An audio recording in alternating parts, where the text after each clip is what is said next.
Hi folks, and welcome to episode 33 of the Brighton Jazz School podcast. We've got a great show lined up for you.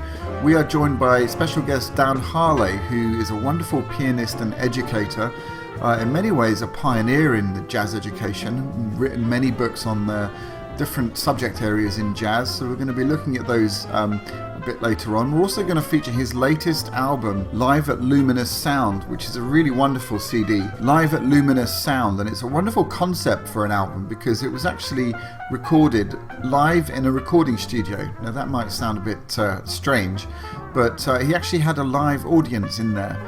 Very select few, family and friends, but it has that sort of really, edgy kind of sound. Not I'm not talking about quality here, I'm talking about the actual kind of music.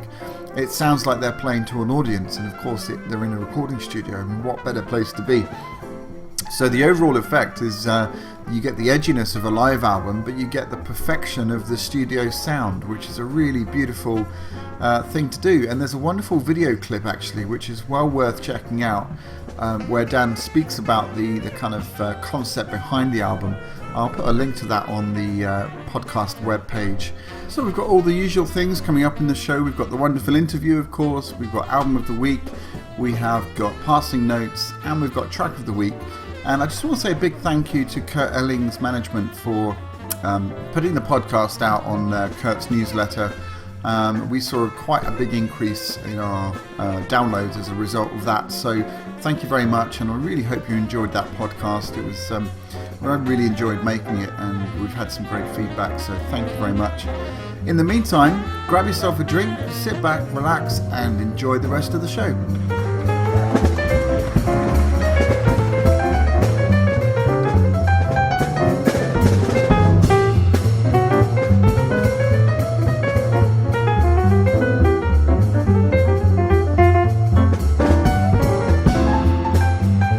Welcome to Album of the Week. This week we're checking out the new CD by Dan Haerle called Live at Luminous Sound.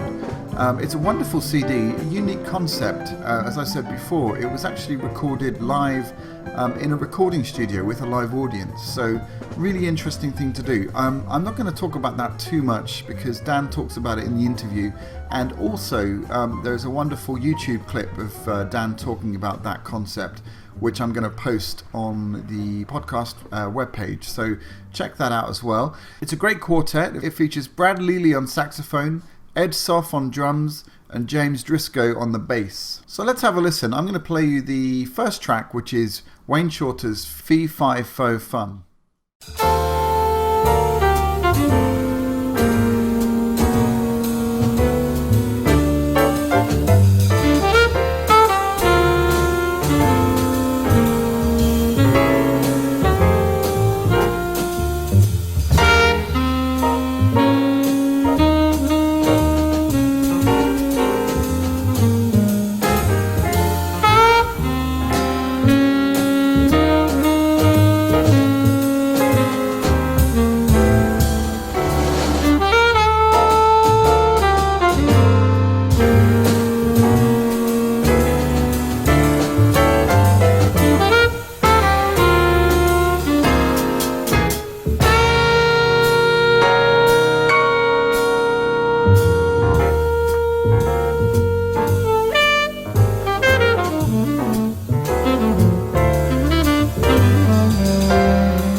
I've always loved that tune. Such a great set of chord changes, challenging, but I think you'll agree the band kind of tear it up there. Really, really nice, and beautiful solo by Brad. The next tune I want to play you is a lovely, well-known standard called Alone Together.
For the drummers, that one. I love the introduction there, played by Ed, and of course he was playing the head on the drums almost. You could definitely hear it. Go back and have another listen, trust me.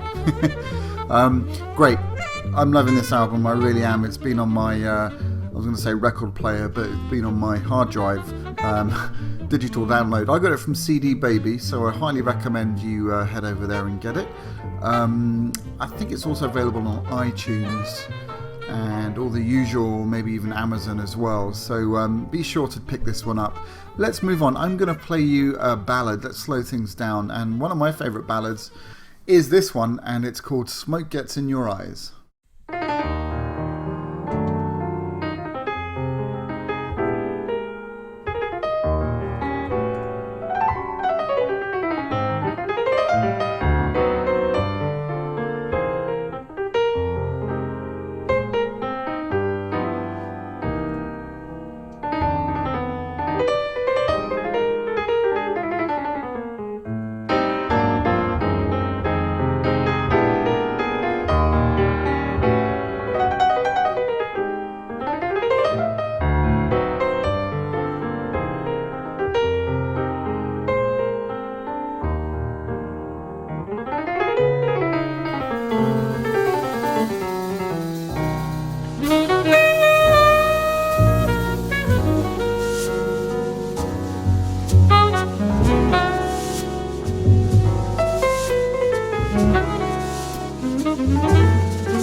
beautiful ballad and beautiful playing by the quartet there.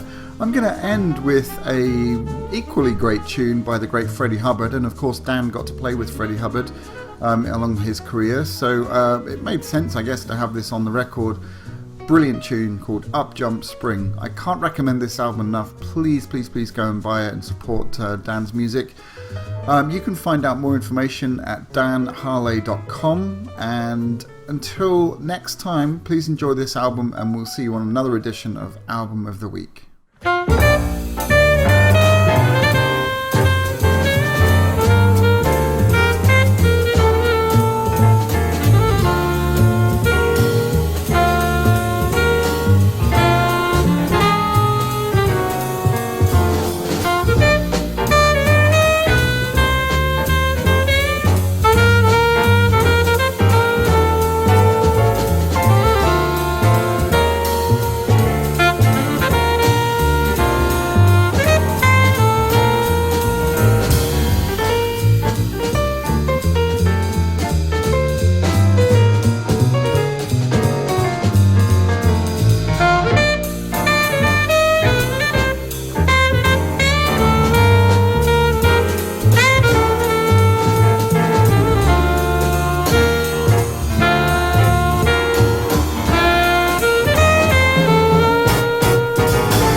Well, actually, I first heard your name when I got the jazz voicings book that you wrote through Jamey. Just kind of voicing skills. Yeah, that's the one. Oh, okay. Yeah, really great. I go through it with students, my students now. It's just good. A great resource of voicing skills and things. Just really methodical. Well, I organized that for a class to take them through kind of a progression of things in order of difficulty, you might say. Sure. And it's all the books I've written have generally been for some reason, mostly related to some class I was teaching. Yeah. To make life easier for me, rather than having to always constantly duplicate sheets and hand them out and so forth. Yeah. Absolutely. No, I kind of am doing the same thing, but I'm trying to I don't know, I'm trying to get into the kind of online thing a bit more, trying to put courses online and ebooks and things like that. It seems to be a lot easier to kind of publish and do things yourself that way. Yeah, that's the coming thing for sure. Yeah. Yeah. Cool. Well, it would be good to talk about your playing experience first of all, and then we can maybe get into some educational stuff, if that's cool. Okay. Yeah, whatever direction you want to go. Great. I have always primarily functioned like a teacher, and then just played as much as I could, while teaching or going on the road during the summer or something like that. Sure. There was only a couple of years in the early 70s or mid 70s when I quit teaching entirely, just to practice and play Mm. because I wasn't sure if I wanted to keep teaching the rest of my life. And it was great. I had a great time. I was in New York, heard a lot of music, got to play it quite a bit. But after hauling a Fender Rhodes piano around New York and trying to find a place to park and playing those games for a couple of years, I decided, nah, maybe not. Yeah, sure, sure. uh, But it's nice. it's difficult, Yeah, it's great that you did that, though. I mean, I kind of I'm in a similar position myself, playing when I can, and but I guess most of my efforts at the moment go on the teaching, which is wonderful, and I'm learning as much as the students are, but there is You that kind always of learn a ton when you're teaching. yeah, absolutely. But it's great that you kind of said to yourself, okay, well, I'm gonna give that a rest for a while and concentrate on playing. And who did you get to play with during that time off?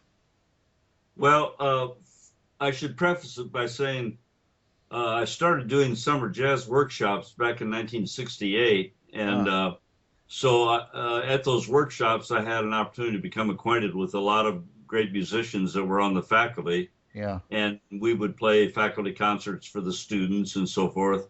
And so I got to play with some players that were really fun to play with and challenging to play with, Mm, and so that sort of contributed to my frustration a little bit, wishing, well, gee, I wish I could do this a little bit more, yeah, yeah. and plus there were some things that were bothering me just about my technique and my security with keys and so forth.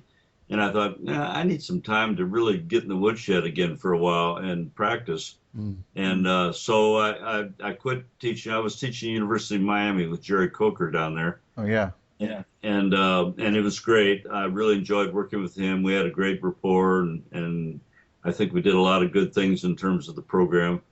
But I decided to just go back to New York and freelance. So I spent my last year in Miami playing all the possible shows I could play on Miami Beach to save up money, so I could afford to be broke, for Yeah, a while. sure. And so I had a little nest egg under me. And fortunately, I managed to get enough work that I didn't have to go into that too much.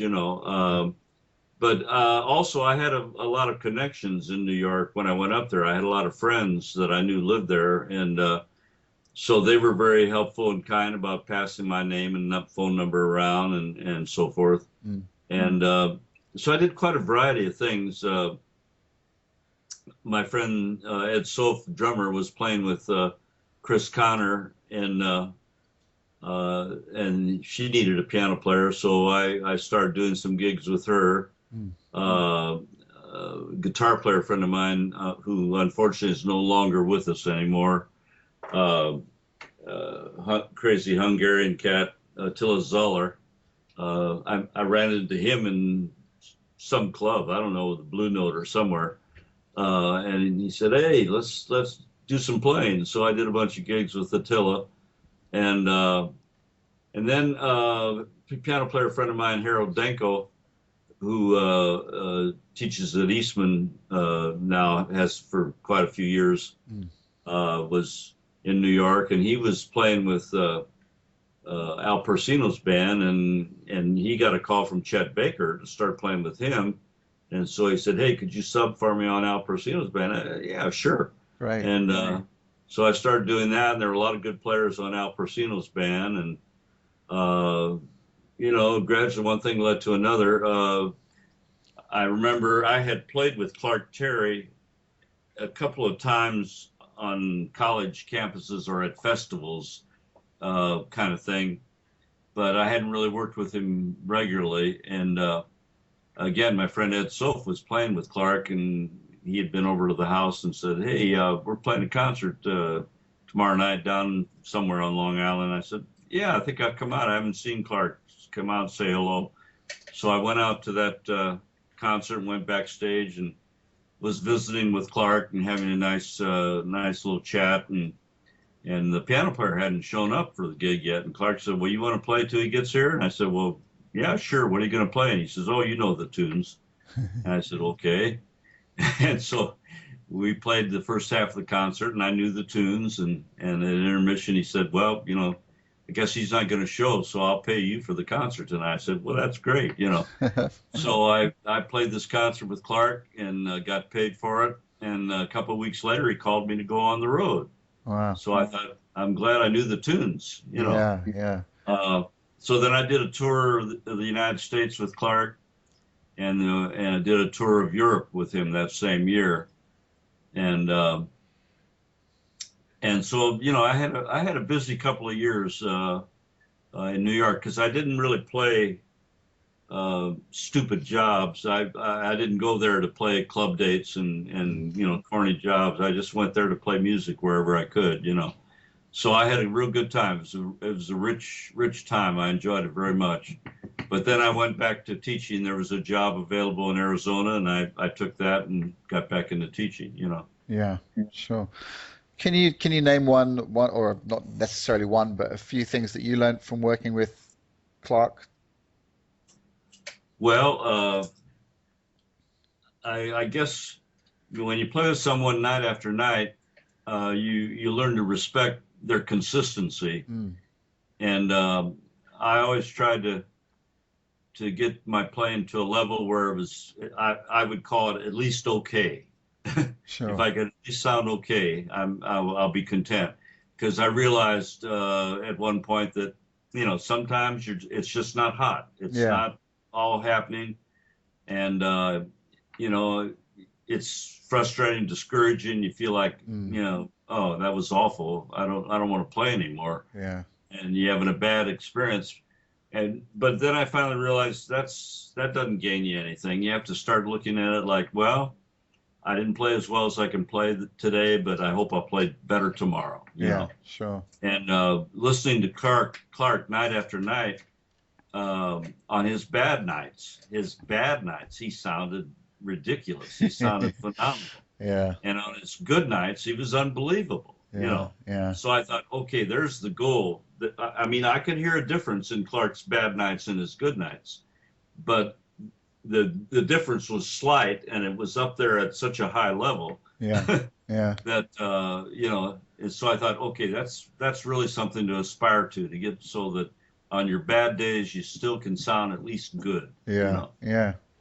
And then when on those days when the magic's there and all the factors are right, great piano, great group, great sound, everything's ideal, then maybe something special happens. Yeah. Absolutely. Yeah. And do you think that playing night after night like that really gives you, I mean, that's something that I haven't really done. I mean, I've played with lots of different people, but I can't say I've ever done, 2 or 3 month tours somewhere like that. I just don't think, certainly here, it's very hard to kind of get those kind of gigs. So I'm thinking, I'm trying to put myself in your shoes, and thinking, wow, you must have to build up some stamina pretty quickly, working night after night and maintaining that, as you say, that level of, not dipping below the kind of professional. You have to rise to the occasion, even if you're sick or you're tired or whatever. I mean, traveling is exhausting, and a lot of the traveling you do when you're on tour is in cars, or, well, in Europe it was on trains, so that was all right. Sure. But some nights you just really maybe not that excited about going to the gig, but it's like, okay, here we are, it's time to go. And it was interesting with Clark too, because there were a few tunes that we'd play every night, every favorite tunes he liked to play. And so it's kind of like, okay, what do I do on this tune tonight? I can't just play the same thing every night. Yeah. So that was a challenge, to try and be creative and come up with something fresh. Yeah. There. Of course, every night he'd call a few tunes that we'd never played before. Sure. So that was another kind of challenge, I remember we were playing at Ronnie Scott's, and it was like 2:30 in the morning or something. He started playing some ballad in E flat, and it was familiar to me, but I couldn't think what the name of it was, and I wasn't sure about all the chords. But between listening to Clark, listening to him play the melody, and listening to Victor Sproles play bass, Yeah. between the two, I could put it together like, okay, yeah, that's a minor chord there, and then now we go there, and so on. Sure. And we finished playing that tune. I said to Clark, "What was that?" He said, "That was On the Alamo, and that's a tune Ah, that Louis Armstrong used to play. wow. Wow. Real old-fashioned tune." Yeah. But I had played it sometime, or well, of course, I listened to Louis Armstrong records when I was young, Sure. So I sort of had some of it stuck in my brain. And that was a big help. Yeah. Yeah. That's maybe a good place to talk about repertoire and like, how you approach learning standards and if you have a method and what you go through when you learn a new tune. Well, it's kind of interesting. My folks were musicians. My dad was a trombone player and arranger, so we had a piano at home. Mm. And my mom was a singer, and she played violin. And so we had a lot of recordings by great singers. Frank Sinatra, Ella Fitzgerald, Sarah Vaughan, Mel Torme, so on. Nat King Cole before he became famous as a singer. And so I would love these melodies. I'd go to the piano and try and just pick out the melodies to songs. And because in those days there were no fake books. Yeah. I mean, we're talking a long time ago. So I would pick out the melodies and try and figure out the chords. If I couldn't, I'd go down, I'd take my allowance and I'd go down to the music store and I'd buy a sheet music to the song. And then I'd come home and I'd play it just like it's written. They'd have kind of a piano accompaniment written out, you know. And because I didn't know anything about chords or scales or improvising or any of that, but I loved these melodies and I just wanted to play them. And so I learned a lot of songs by ear off of recordings. And then as I learned, when I got in college and I knew more about harmony and so forth, it got easier. My ear got better. Sure. With ear training, got so I could hear, major or minor or dominant and so forth. And I always tell my students that there's good news and bad news. The bad news was when I was learning tunes, there were no fake books available, so I had to learn them off of recordings by ear. The good news is when I was learning tunes, there were no fake books available, so I had to learn them off of recordings by ear. And at the time, I mean, I would have given anything to be able to get a fake book of a whole bunch of tunes, jazz tunes and so forth, But I've always loved the Great American Songbook, tried to learn as many songs as I could by all the, the great composers, George Gershwin, Jerome Kern, Cole Porter, whatever, Richard Rodgers and so on. But then also there's a whole kind of set of jazz repertoire too, what we call jazz standards, by various jazz composers that everybody knows, whether it's All Blues by Miles or some Horace Silver tune and so on. So I tried to have a good grip on a lot of tunes, both of the American Songbook and of the jazz standards. Sure. And now it's kind of different now. I mean, students that are trying to play gigs and make a living while they're in school and so forth, they kind of need to learn a lot of pop tunes and a lot of funk tunes and soul tunes and things that people are listening to all the time on the radio, because most of the bands out there are going to be playing that kind of music. Unless they play a dance for the older generation, they're probably not going to be playing a lot of the old songs that came from movies and musicals. And I think that's cool too. In a way, I'm kind of sorry that I missed out on that generation of learning a lot of those tunes. Yeah, there's some great. I mean, although I learned a lot of Stevie Wonder tunes and James Taylor and various composers, just because I like the music, Sure. But yeah, I mean, basically, there's a repertoire of tunes that you're expected to know whether you can make a living playing them or not. And I guess it's because all musicians have agreed that, if you play a song like All the Things You Are or Stella by Starlight or something, there's certain things we learn from each of those tunes that help us develop as players. And all the great players have learned those tunes and learned the things that there are to learn about from playing Sure, those sure. tunes, you know. Yeah. So, but it's a personal thing. I mean, I have a lot of tunes that I would consider not standard repertoire that I wouldn't expect people to call on the bandstand, but I still like to play them. They're Sure. more personal to me, Yeah. and I think that's important too. Absolutely. Yeah. It's a very personal thing, I think. Um, but a lot of a lot of the students have got, this iReal B thing on the iPhone, and you can pull up all the charts in any key. So in many ways, I mean, the kind of learning a tune by ear and also learning to transpose it into different keys is becoming a kind of a lost art form, isn't it? I think. Little Yeah. bit, yeah. I mean, the technology is kind of cool in many ways, and it's also kind of not too cool in some ways Yeah. Yeah. because I always tell my students to try and learn the song in the key of X, to not think of it as learning this specific series of chords Yeah. or the specific melody notes, but to learn how it moves. Mm, mm. The melody isn't just like, start on a B flat, but it starts on the fifth of the key or Yeah. whatever. Yeah. Yeah. And the chords move a certain way, and the key relationships are a certain distance apart, and so on. Yeah. And I spent a lot of time practicing that way and learning that way, and I was really glad because Mm. I can remember on a jazz workshop concert one time we had Woody Shaw there, and so we said, well, what do you want to play on the concert, Woody? And he said, well, let's do Joy Spring. And I said, okay, great. And he said, let's do it in all 12 keys. So I thought, Whoa. okay, and I'm quickly kind of thinking through the tune in numbers, 1, Yeah. Yeah. 2, 5, 3, minor 4, flat 7, 3, 6, 2, 5, 1, then up a half step, blah, blah, blah. And I'm thinking, okay, I can do that.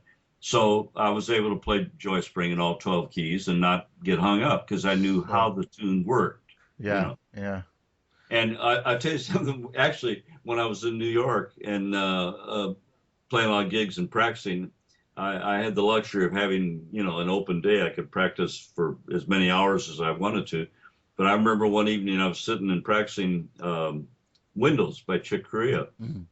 And I spent 20 minutes playing it and I felt pretty good about it. I thought, yeah, I think I'm kind of able to make this tune sound pretty good now. And I got up, went to the kitchen to get something to drink, and my wife had always heard me talk about, it's important to be able to play in all 12 keys and so forth.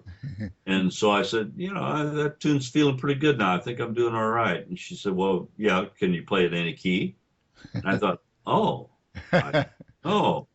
And I went back to the piano. I started trying to play Windows in another key, and I Mm, couldn't. mm, I mm. had a lot of problem with it. Well, Yeah. now it's kind of not a real usual tune, Yeah. but even at that, I realized I don't really know how Windows works. Sure. I need to look at this tune in a whole different way. Yeah. So that Yeah. was a real epiphany for me. I kind of discovered Yeah. something that would make me a stronger and more secure player. Yeah. Absolutely. Yeah. I guess there's nothing like taking a tune through 12 keys to, if not anything else, give yourself the assurance that you really know it. Um, Yeah, yeah. I try to, I don't know if this is something you do. I suspect it probably is, but singing through like the root movements of the chords, just the root notes through. Is that something you do or Sing have through done? the root movement. Yeah, so that you've got an idea, of where the chords are going from Oh, the yeah, bass notes. yeah. I mean, like if I were thinking, have you met Miss Jones? I think, Mm, okay, one chord passing diminished to 2 to 5 to 3 to 6 to 2 to 5. Now yeah. I've got an 8 bar A section, Mm, and I can do that in whatever key I want to do it. Is that what you mean? Thinking of the sure. root movement? Yeah, I mean, I meant mostly just because if I'm learning a new standard, one of the things that I'll do is just play the root movements through the whole tune and sing those movements so I can hear the intervals between one chord and the next chord. Yeah, yeah. Then put the melody on the top and then somehow doing that, it makes it easier to transpose it into other keys by, Yeah, yeah, I've never been a singer, and I wouldn't sing in public, but in my own practice, I would use my voice oh, me too, yeah. to see if I can really recreate a sound I think I've learned in my head. Yeah, yeah, Whether it's like I used to try singing a 1, 3, 5, 7, 9, 11, 13, yeah, yeah, all the way up the large chords, or sing different kind of scales and so forth. Uh, and it's humbling, but very good experience, and it definitely helps. yeah, yeah. Can I talk a bit about you've worked with a lot of singers. You mentioned Chris Connor, and you've also worked with Mel Torme and Al Jarreau at some point. Yeah, Al That, Jarreau, worked with him quite a while he was a graduate student in psychology at the University of Iowa. wow. And we knew then that this guy was going to be great, that, Yeah, he was already a really natural, talented singer, sure. and a sweet guy, really nice guy. And but it took him a while to break through. I mean, I guess he had an agent that was real, I don't know, set really tough standards on what kind of things he would accept, so that he Yeah, didn't get exploited. And so it took a while for him to break through, but then when he finally did, he did great. yeah, yeah. How do you approach accompanying each of those singers? Because they're all very, very different in their own way. I mean, Well, as a matter of fact, every summer I do, the end of July, I'll be in Chicago doing a workshop that I've done for the past 25 years. Uh, it's a jazz vocal workshop, and I don't teach there, but they yeah, have a rhythm section in residence, and we accompany the vocal faculty every night on concerts, fantastic. and then we accompany the students at the end of the week, Yeah. so that they get to sing with the professional rhythm section. You Mm, know. mm. Um, but I love to work with good singers. They usually pick interesting material, very often a little bit off the beaten path and unusual. Or if it's standard material, it's usually in different keys because of their vocal range. Yeah, So it's all like new, fresh music. It's not kind of like, oh, just more of the same old thing. sure. But um, the thing I try to do is to realize is a good singer who's got good pitch doesn't need me in a way. So what can I do to complement what he or she does? Um, I want to be supportive in terms of sounding the harmony, especially if they're improvising, around the changes. Mm, I've done 3 albums with Janice Borla, who's the person that runs this workshop in Chicago. Very good singer and very adventuresome in terms of the kind of material she does. yeah. Uh, but it's always interesting. And then I've worked with Jay Clayton a bit, and Madeline Eastman, Kitty Margolis, and a number of good singers. I only did one gig one time with Kurt Elling, who's I think is a very good singer. Yeah, fantastic. Um, but a good singer's just like a horn player. Yeah. They are not going to be they're not going to be thrown off if you play a little bit of an unusual or Mm, mm, colorful chord. So sure. you still have the opportunity to be inventive and creative and so forth. But basically, I always try to think, okay, do we need some space? Less is always more. Yeah. Your company. Uh, as a matter of fact, I remember on this tour we did in the United States with Clark, it was a mini Newport tour. So it was a package deal. They had 3 groups on the tour at all times. And wherever we went, we'd go off in our own directions and do little workshops or clinics and things, or play at little clubs. But in each major city, we'd play a concert together with all 3 groups. And so in addition to Clark's group, um, Jerry Mulligan had a group, and Max Roach had a group, and Bill Evans' trio was out for a while, and Gary Burton's group was out for a while, and so on. Yeah. There were some groups that weren't there the whole tour, but Max Roach had a group with a saxophone player and a trumpet player and himself on drums and a bass player, no piano player. And so one day in the coffee shop, I sat down with Max and I said, Max, I really enjoy your group. But it's kind of unusual to me. I'm not used to hearing you play in a group without a piano player. And I said, is this a new thing you're experimenting with?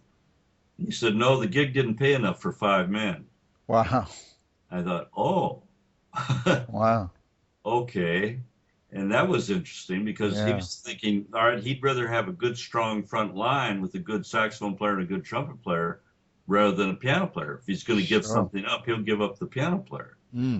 So that said to me, well, okay, yeah, good horn players don't need a piano player to bang out chords for them, you know? Yeah, absolutely. So that was another real epiphany. That really gave me some food for thought. Yeah. But I feel the same way about good singers. Good singers don't need you to sound the harmony for them, you know? Yeah. In fact, a lot of singers, for instance, sometimes they'll like to sing with just the bass player walking or something. Yeah.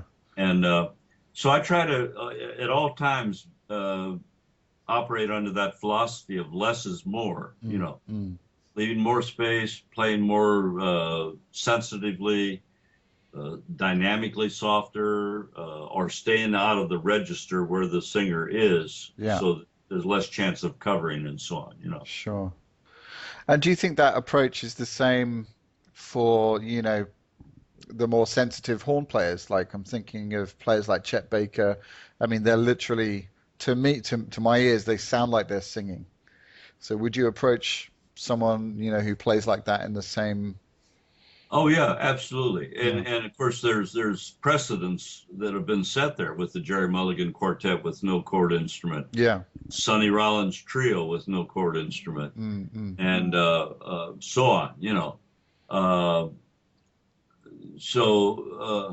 You know, it only takes 2 people to be a band. You know, sometimes we get a mindset in jazz, well, we got to have piano, bass, and drums and at least 1 horn player. Well, no, you don't. Again,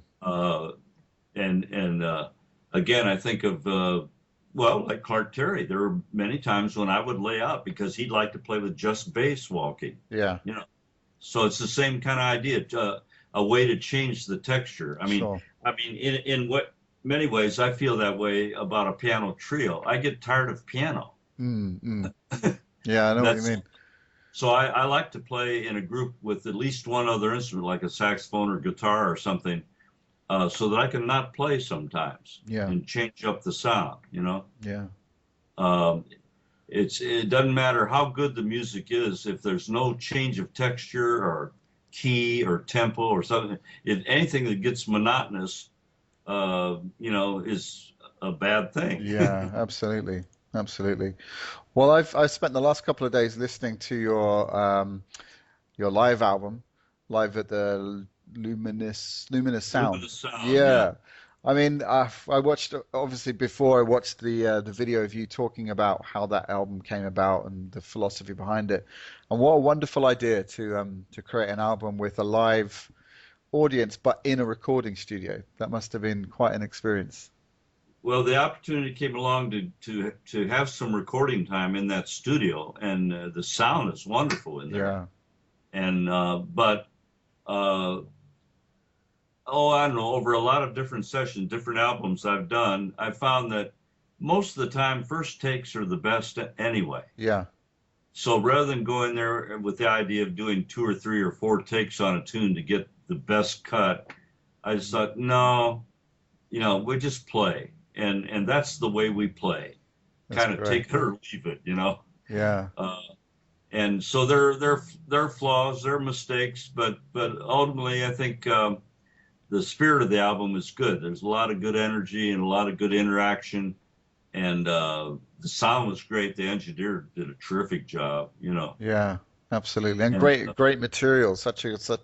You got some Wayne Shorter on there. You've got some great standards like Alone Together, and really great stuff. Really, I love listening to that kind of music played with. Well, like I said on the video, I've always wanted to do a live album, but in clubs, either you got a crummy piano, or it's expensive and not even possible to get a good recording operation to come out to a club, you know. Yeah.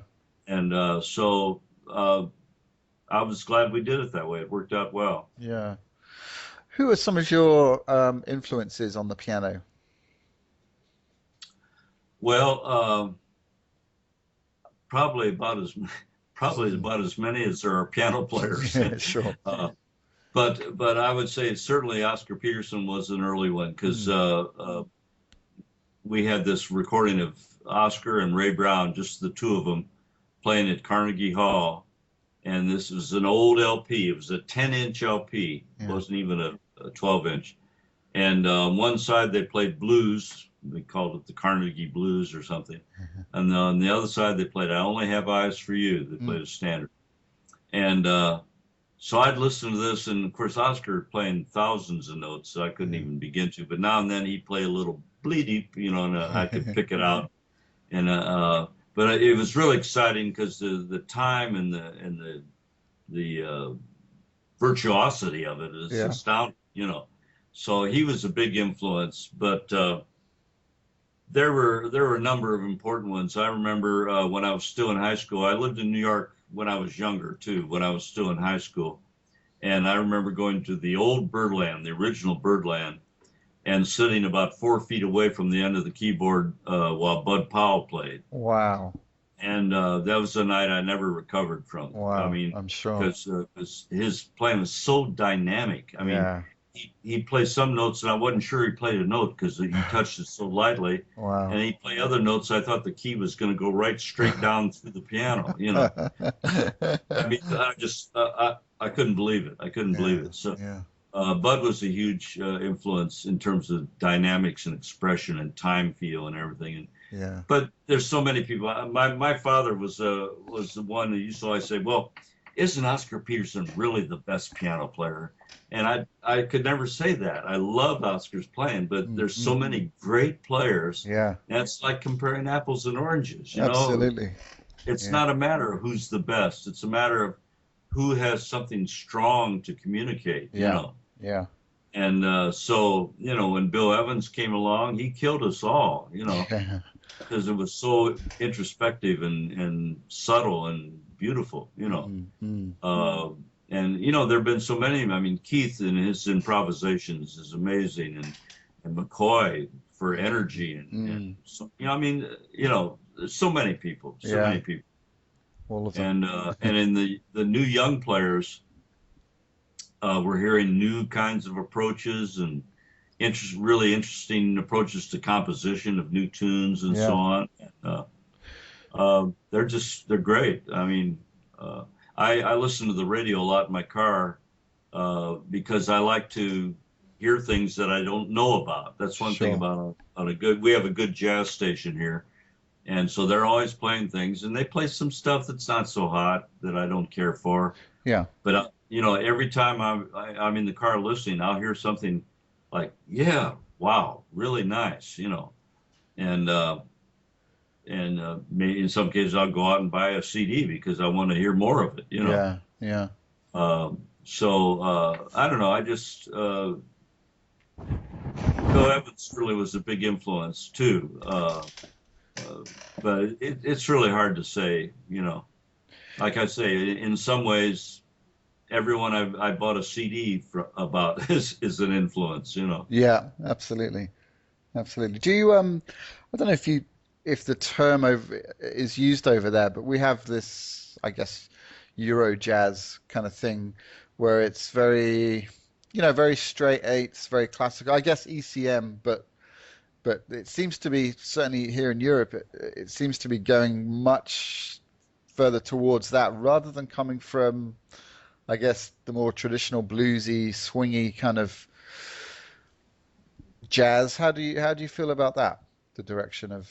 Well, actually, I can remember being old enough to remember, you know, 25 years ago, some of the European players and English players and so forth, just doing a carbon copy of American jazz, you know, pretty much imitating note for note, the inflection, the rhythms, the tunes, and everything. Yeah. Now what I hear when I go overseas is I I don't know, I guess I'd call it kind of a nationalistic kind of music. I hear, music that varies from country to country Mm. that has its own kind of purity about it. It reflects the culture, the folk music, the church music, the school music, whatever.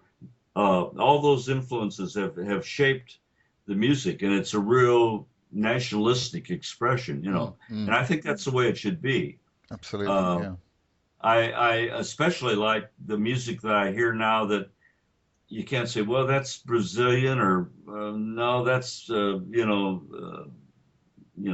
Cuban or whatever. Sometimes it defies description. It's not Mm. jazz, it's not Latin, Mm. it's not funk. There's so many hybrid musics that are Yeah. an amazing combination of things, harmonically and rhythmically. Yeah. And I think that's great. I mean, it's really what I would call world music. Yeah. It's not just American jazz anymore. Sure. I think that's totally cool. Yeah. That's great. That's great. And so, are you're teaching at the Dallas School of Music, or Right. I'm off for the summer because of the fact that I do the jazz workshops. And so yeah. the whole month of July, I'm traveling around and so forth. Actually, I just got back from West Virginia University where took part in a piano conference there. They had a conference devoted to the interaction between jazz and classical music. Oh wow. And so I was kind of the jazz guy, and then there was a classical pianist there too. Mm. And then there were a lot of sessions and panel discussions and chamber music and so forth. And so I went up there and I did a trio concert, and I had a master class, and I judged some students and so on. Mm. And so those kind of things, usually during the course of the year, about once a month, I'll go out of town for something like that, Yeah. But yeah, in the summer I'm pretty busy. So at the end of August, I'll start back on a full-time basis at the Dallas School of Music. And I'm teaching there, well, this fall I'll be teaching 3 days a week. Mm. And then a couple of days a week I'm devoting to online lessons. Great. So make a plug here if someone Yeah, is interested. absolutely. Go to danhurley.com and click on the link on the home page, and That's they can great. get information about it. So you do like one-to-one jazz pianos, or general Well, kind actually, of jazz I therapy? have some students that aren't pianists. Yeah. They're just studying improvisation, basically, Mm. but mostly pianists. Yeah, Great. mostly pianists. And yeah, it works out real nicely. We can see and hear each other, and I'll play something and have them play something, and so on. Yeah, And that's great. I've just been doing it for this past year, and I really like it. It's worked out very well. Mm. I've had a few people approach me about internationally about doing a lesson, but so far I don't have any international students. I kind of waiting for that to happen. I would find that interesting. I'd like that, but so far it hasn't happened. I have students all over the United States, Sure. and so it's really pretty handy for that, So this podcast mainly goes out to, well, I say mainly, I don't actually know, but it's aimed certainly at students of jazz, but fans of jazz as well. But I know that we have a strong student base, partly because of the Brighton Jazz School that I run. It's obviously connected to Right. to this. So I'm wondering if you can give our up and coming students one tip that you feel, had you have known this bit of information, early on, that it would really have helped your development as a musician. Doesn't necessarily have to be a technical thing necessarily, but something that you really feel on reflection, wow, I really wish I, knew that earlier on. Well, a couple of things. One, at a young, impressionable age, to me, the jazz and classical music were two separate things, and they didn't have anything to do with each other. And if I'd understood that all music comes from the same basic building blocks, that would have helped me a lot. Yeah. Because I was practicing my scales for my classical lessons, but I didn't realize I need to practice them in another way for my jazz playing. Sure.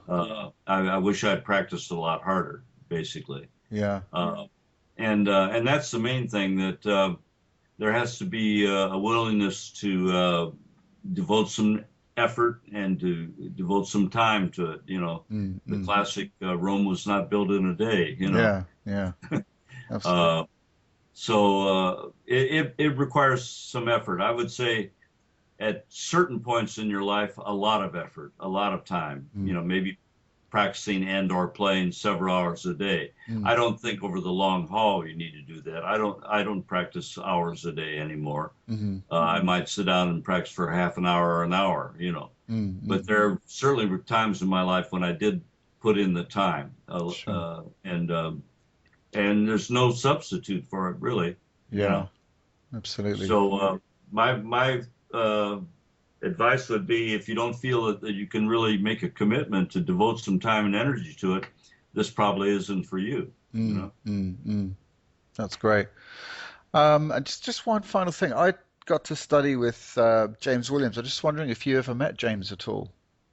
Oh yeah, bless his heart. I love Yeah. James. I met James when he was 16 years old, Wow. and yeah, we lost James way too early. I miss him a lot, Yeah. more than you might even realize. But James was very talented and had a great curiosity about music. He was interested in writing. He'd write me letters with questions about arranging and so forth, Wow. and then he came to the summer jazz workshops as a student. In fact, one year, James and Donald Brown and Mulgrew Miller all came the same year as students. Wow. And they were all like, yeah, you don't need to be here. You know what Wow. you're doing.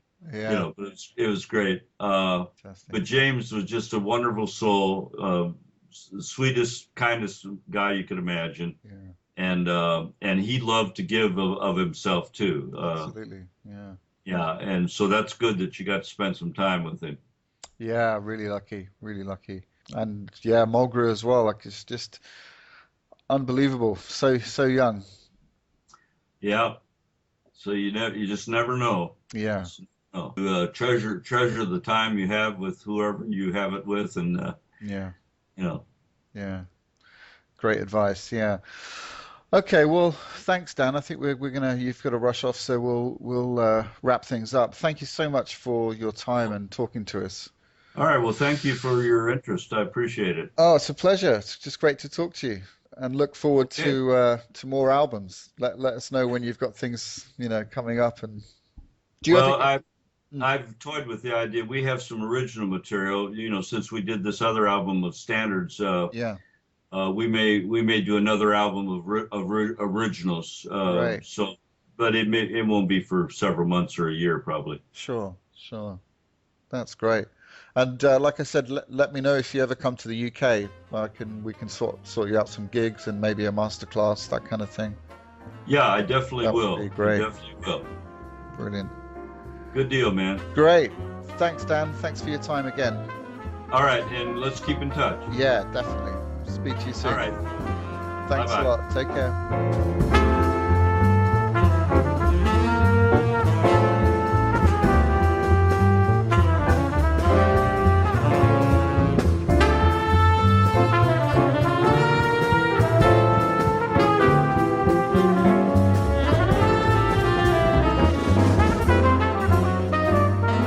Welcome to Passing Notes, and it has been an extremely busy time at the Jazz School. Our 3 courses have started. We've got the beginners course on Saturday, we have got our main course on the Tuesday, Learn to Play, and we've got the Jazz Extensions course, which is aimed at, I guess, more advanced players. But our brand new beginners course is going so well. We're at the verdict every Saturday morning. The people are gorgeous. All the people are gorgeous on our courses. Just thought I'd put that in there. I don't want you writing in.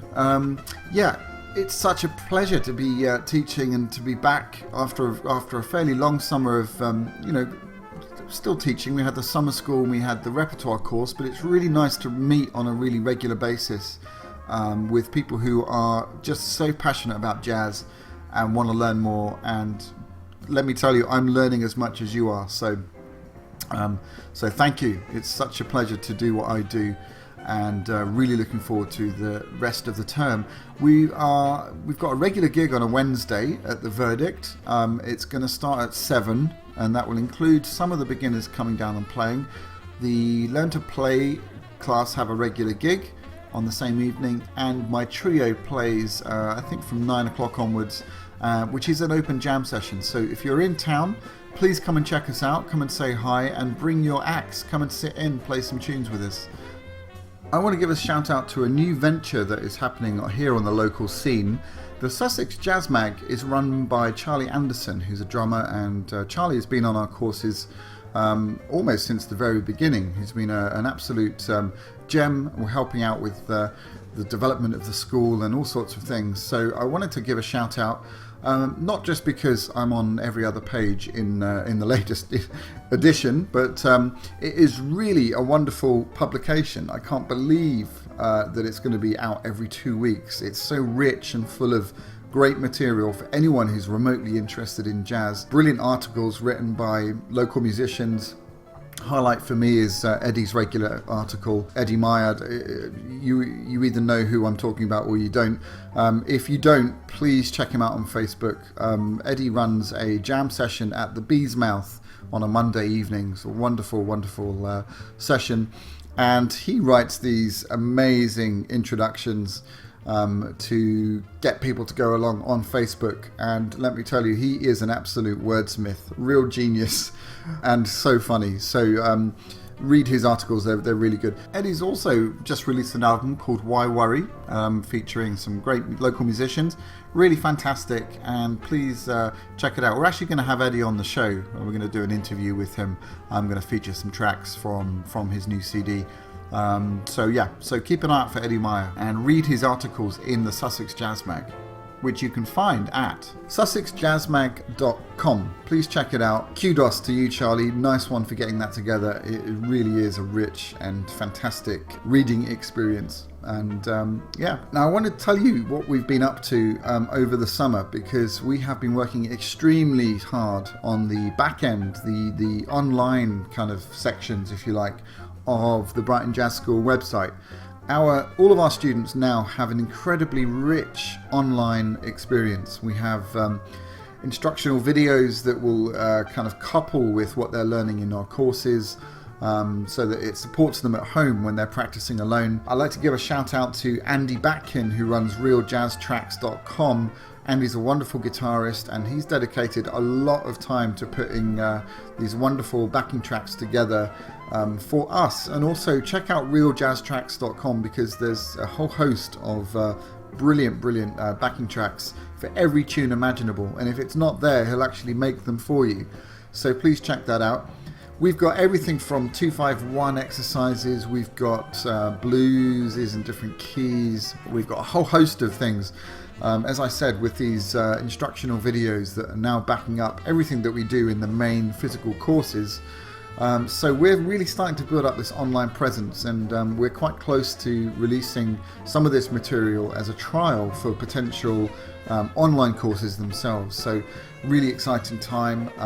Hope you're enjoying them. If you are a student of ours, please give us some feedback. So far the feedback has been really good, and the technology is working. I can't believe it. We're winning the technological war. We tend to get lots of issues, and they say never work with technology, children and animals. Well, I work with all of them. So I'm saying that because there's a couple of videos where my gorgeous little doggy, Luna, kind of makes an appearance. And in fact, I was playing a blues for people to jam along to, and lo and behold, she started to sing and take a solo. Which was really quite sweet, and I double checked, and she actually was using the Mixolydian mode. So so something's going right. So well done, Luna. Keep up the good work. She's been really poorly actually. She's just come out of hospital. She had a corneal ulcer that has damaged her sight, but she is coping like an absolute darling, and well on the road to feeling better. And she's such a sweetheart. She keeps me going. So I think that's about it for Passing Notes. I know we haven't sort of dedicated any time to actual learning, but there's been such a lot going on that I really wanted to just catch you all up, and look forward to having you on one of our courses, and look forward to having you back on Passing Notes in the next show.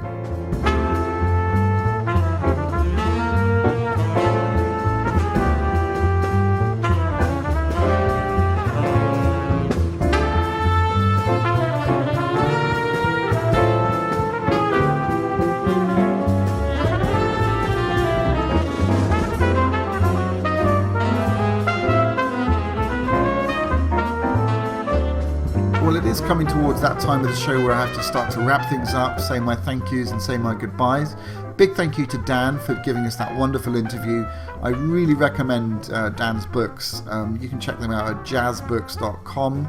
Please check them out. They're a wonderful resource for students and a brilliant kind of teaching method for teachers if you want to teach specific things like voicing. I highly recommend the Jazz Voicing Skills. I got that book when I was young, really young, and it's done me some really good favors and taught me things that would have taken ages to have figured out. So check that one out.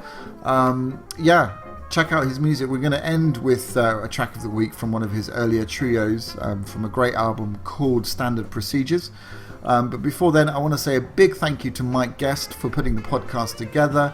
Not just the podcast, Mike is also a very talented video editor and has had extensive experience in his former life as a video editor for the BBC. So I am extremely lucky to have you as my editor and co-producer. So thank you so much for all your hard work. It is much appreciated. Thank you to you for joining in and tuning in and listening wherever you are in the world. We're now in 75 countries, which is mind-blowing.